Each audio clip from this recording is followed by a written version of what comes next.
So, you thought there was only 4 10-year anniversaries. There's more anniversaries, and one that Ireland actually played a really big role in, because 10 years ago, in 2015, Ireland, along with Kenya, co-facilitated the process that brought about the Sustainable Development Goals. This was a big year for people taking action on climate and sustainability. We also had the Paris Agreement signed that year. And it's worth taking just a couple of minutes to think about that and to think about the Sustainable Development Goals in the context of the work that we do. So at the moment, it's a scary time for a lot of people working in diversity and inclusion. There's attacks coming from the US. And if you see yourself as a standalone sector, if you see yourself as, I work in diversity and inclusion, of course you're vulnerable, because you're on your own. You're standing there on your own. The whole concept of allyship that we always talk about is you need people with you.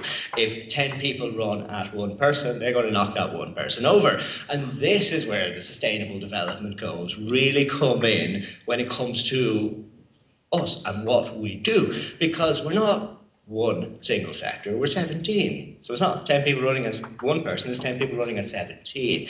And the whole principle behind these is the idea that you actually cannot tackle any of these issues on their own. Doesn't work. It's not going to work, can't work. That if you want to address reducing inequalities or gender equality, you also have to address poverty and quality workplaces and climate change and quality education. You have to do the whole lot together, and that's the principle of it. There was a pledge where we said, we pledge that no one will be left behind, and we will endeavour to reach the furthest behind first. And that really sounds like equity to me. That sounds like equity is what's built into it. And if you go deeper into these 17 goals, there's 169 different targets, and they actually use the word equity. So it's in there. And why is that important?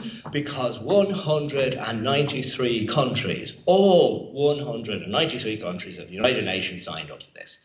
So it is the official policy of the world. The entire world officially endorses DEI. It is global policy. Just because one country may have turned back on it, it doesn't change the fact that it's global policy. And so long as you put yourself in there and say, I work in sustainability, and my area of sustainability is social sustainability, gender equality, reducing inequality, suddenly you're not on your own, you have your 17 little friends with you.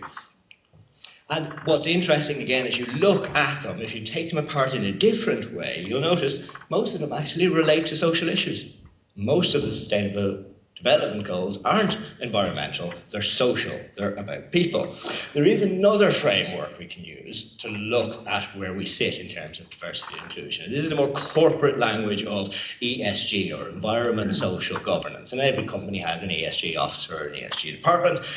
And again, it's getting the same principle across. We have two different languages because the purpose of a government is different to the purpose of a company. So SDGs would be often more applicable to NGOs and government organizations. ESG is a little bit of more corporate talk, but effectively you're seeing the same thing. And bang in the middle of social and governance is diversity and inclusion. And why is that important? Because anyone who works for a big company knows the word C, S, or D, and knows that it's a reporting requirement, a corporate sustainability reporting directive. And even if you don't work for a big company, if you do business with a big company, you still have to work with the corporate sustainability reporting directive and all the hundreds and hundreds of reporting mechanisms. And you understand maybe the term double materiality. Anyone heard that term, double materiality? It just means something is important twice. Material just means important, double means twice. It's important twice because it's how it's impacting, well, how it could impact your company and how your company impacts the world around you, which is really important because company needs social license to operate. So that means diversity and inclusion falls into two areas because it's how we treat people and how we are governed. So you got to report on it 4 times. And if you understand the concept of dynamic materiality, that the importance of things changes, you actually got to think about it 8 times. So as far as the European Union is concerned, diversity and inclusion is actually really important, and it's not going anywhere as part of our systems. And all of that is important because if we feel vulnerable and we feel under attack, we sometimes just need a reassurance that actually the entire world has said we're doing just fine, that what we are is here to stay. And if we go back to those Sustainable Development Goals and look at the very final 2, This last one, peace, justice, and strong institutions, this is the one we want to think about right now, because in a world where realities are being challenged, where the rule of law is being challenged, we have to turn to strong institutions to support that. We have to put our effort into supporting democracy, supporting the institutions that we trust, not the institutions that are on the other side of the Atlantic maybe telling us things.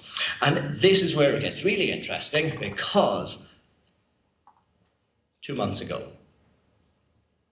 on the last Saturday of June, more people marched under our flag than have marched in any army or under any flag in the history of the world.